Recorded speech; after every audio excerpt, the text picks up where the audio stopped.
Hi, my name is Abby Williams, and I helped to lead a group counseling session in my home last Sunday, October 1st at 6 p.m. in my own home. This is a group that's been meeting for 2 years. It's actually the life group that I'm a part of through my church. So we not only attend church together, but we participate in the church choir together. I'm very familiar with this group of people. The group ended up lasting about an hour and a half. And I had 7 participants. The purpose of this group was to explore the different dimensions of wellness, 3 in particular: the physical dimension, the emotional dimension, and the spiritual dimension of wellness, and how these 3 components work together to bring about our overall well-being.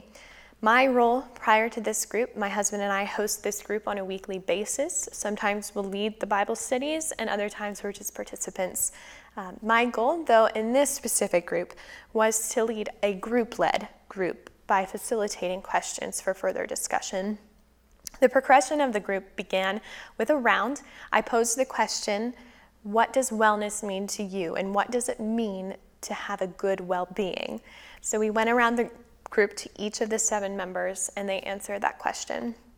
The engagement throughout the group was excellent. Like I mentioned, we've known each other for a while now, so they were very participatory.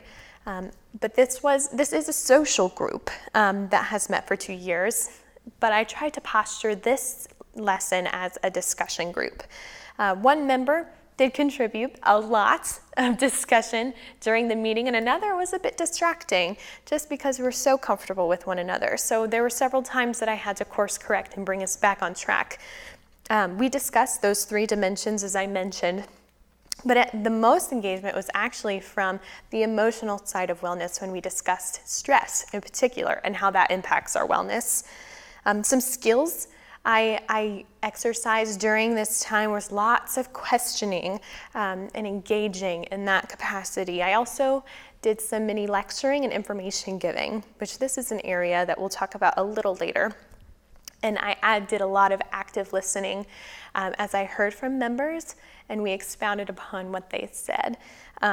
We ended the time with a life journaling exercise to help develop some spiritual disciplines, an applicable spiritual discipline they can take home with them.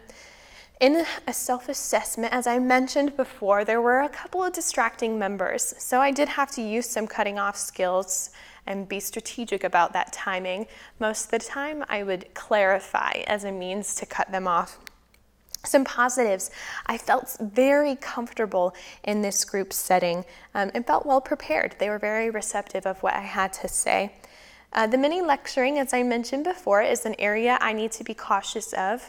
I'm a teacher by nature, so I have a tendency to take a mini lecture into just a full-length lecture. And so in order to help engage and continue that conversation, I need to be concise on the information that I give.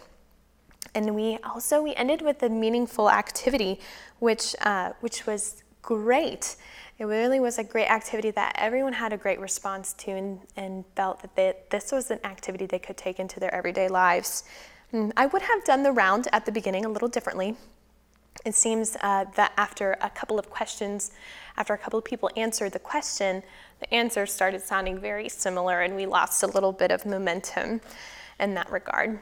In conclusion, there were several highlights that I found during this experience. For instance, I was able to witness members make these connections on how spiritual and physical and mental wellness are connected, especially when we talked about stress, and that was very rewarding for me. Members were also communicating about the life journaling exercise and how they hope to implement that into their spiritual disciplines. Some takeaways that I found is that demanding authority in a room with a group of people that you've been with for 2 years can be very difficult. So I want to continue to strive to have a more commanding presence while still engaging group members in the group session. So the meaningful exercise was a huge takeaway for me, something that is not just a time filler, but actually serves a purpose beyond this group session. Some application that I found: that tone of voice and confidence are 2 areas in which I can certainly improve. I want to be able to help lead this group in a commanding sense. Furthermore, I want to learn better linking skills as we go from topic to topic and not just end a topic and start a new one without any sort of cohesion. And I don't have to stick with the notes. This is a big one for me because I'm a planner by nature, and I like to have my questions listed out in a map on how the session will go. But I need to be more flexible and be willing to get off the notes, get off book in order to facilitate where the group may be going. I also want to always make sure that this was a one-time group. So we're not meeting again in this capacity to discuss this particular topic.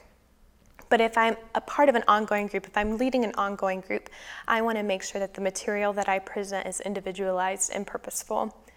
In conclusion, I thought this was a very invigorating exercise and that I learned just as much as I hope these group members were able to take with them.